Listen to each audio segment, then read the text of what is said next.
کائنات، کہکشاؤں اور زمین کی تخلیق کے متعلق بہت سارے نظریات، کہانیاں، حقائق اور قصے یکسر تبدیل ہونے جا رہے ہیں، کیونکہ گزشتہ ہفتے 25 دسمبر 2021 کو 30 سال کی محنت 10 ارب ڈالر کے سرمایہ کے ساتھ تعمیر کردہ تاریخ کی طاقتور ترین خلائی دوربین جیمز ویب اسپیس ٹیلیسکوپ کو بالآخر طویل انتظار کے بعد خلا میں کامیابی سے روانہ کر دیا گیا ہے۔ اٹلی سے وسیم رضا اور آپ دیکھ رہے ہیں global T V. James Webb کو پاکستانی وقت کے مطابق شام 5 بجے آریان 5 راکٹ سے خلائی مرکز فرینچ گیانا سے روانہ کیا گیا۔ اس موقع پر ناسا اور یورپی خلائی ایجنسی سمیت دیگر اداروں کے ماہرین مضطرب رہے، کیونکہ معمولی غلطی بھی 10 ارب ڈالر کی خطی رقم سے تیار اس خلائی دوربین کا پورا مشن ناکام کر سکتی تھی۔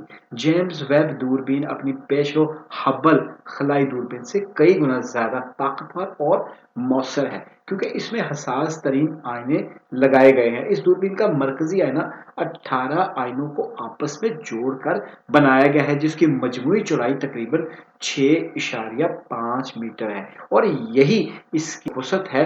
دوربین کے دل اور دماغ ہیں جو ہماری بصارت کو آنے والے دنوں میں مزید وسعت عطا کریں گے، جبکہ جیمز دوربین کے عدسے ان کی وسعت کا اندازہ آپ ہبل کی گول عدسوں سے کریں تو وہ اس سے کئی گنا بڑا ہے۔ جیمز ویب خلائی دوربین بیضوی مدار میں سورج کے گرد چکر لگائے گی، جبکہ زمین سے اس کا اوسط فاصلہ تقریباً 15 لاکھ کلومیٹر رہے گا۔ خلا کے انتہائی تاریک ماحول میں زیریں سرخ یعنی انفرا ریڈ شعاعوں کے ذریعے یہ کائنات کے ان دور دراز مقامات کو بھی دیکھ سکے گی جو اس سے پہلے کبھی کسی دوربین نے نہیں دیکھے۔ یہ مقامات ہم سے تقریباً 13 ارب 70 کروڑ سال دور ہیں، یعنی ان سے آنے والی روشنی بھی اتنی ہی قدیم ہے جتنی خود کائنات۔ سائنسدانوں کا خیال ہے کہ کائنات کے اولین ستارے بھی آج سے 13 ارب 70 کروڑ سال پہلے وجود میں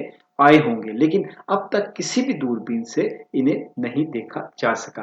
جیمز ویب خلائی دوربین ایسے ستاروں کو بھی دیکھ سکے گی۔ دوسری جانب اس سے خلا کی وسعتوں میں دور دراز زمین نما سیاروں کی کھوج میں بھی آسانی ہوگی۔ جیمز ویب ہمیں کائنات کا اولین نظارہ کرا سکے گی اور ہم جان سکیں گے کہ اس وقت ستاروں، سیاروں اور کہکشاؤں کی کیا صورت تھی۔ 21 فٹ کا دوربینی آئینہ دور دراز کائنات کی روشنی کو جمع کر سکے گا اور ہمیں قدیم کائنات کا نظارہ کرائے گا۔ خلا کا ماحول زمینی آلودگی اور بادلوں وغیرہ سے پاک ہوتا ہے، اور اسی لیے یہ دوربین ہمیں کائنات کا اندیکھا نظارہ کروا سکے گی۔ واضح ہے کہ انسانی تاریخ میں کسی دوربین میں لگائے گئے یہ سب سے بڑے آئینے بھی ہیں۔ 14 ممالک کے سائنسدانوں، انجینئرز اور سافٹ ویئر ڈیزائنرز نے اس منصوبے پر 2004 میں کام شروع کیا تھا، لیکن بار بار یہ منصوبہ تکنیکی خامیوں، ٹیکنالوجی کی کمی اور وبا کی وجہ سے تعطل کا شکار رہا۔ جیمز ویب ناسا کے دوسرے ایڈمنسٹریٹر تھے۔ انہوں نے ناسا کی قمری مشین میں نہ صرف اہم کردار ادا کیا بلکہ اس کے لیے بنیادی خدمات بھی انجام دی۔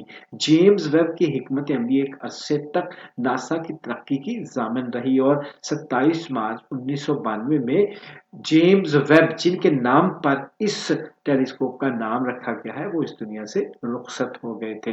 اس مشن کو گیمبل بھی کہا جا رہا ہے، یعنی جوا بھی کہا جا رہا ہے، وہ اس اعتبار سے کہ 10 ارب ڈالر کی سرمایہ کاری کی گئی ہے۔ اگر اپنے مشن کے دوران یہ خلائی دوربین خراب ہو جاتی ہے تو اسے اتنی دور جا کر ٹھیک کرنا ممکن نہیں ہوگا، اور کائنات کو نئے سرے سے کھوجنے پر لگائی گئی اتنی بڑی رقم یکدم ضائع ہو جائے گی۔ جیمز ویب مشن کے بارے میں جو بھی اپڈیٹس ہوں گی ان سے بھی آپ کو باخبر رکھیں گے۔ اب تک کے لیے اتنا ہی، اپنا خیال رکھیے گا۔ اللہ حافظ۔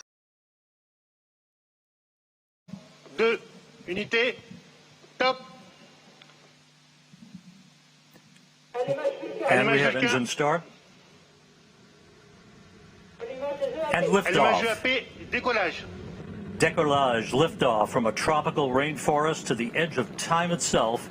James Webb begins a voyage back to the birth of the universe. Punching a hole through the clouds, 20 seconds into the flight, good pitch program reported.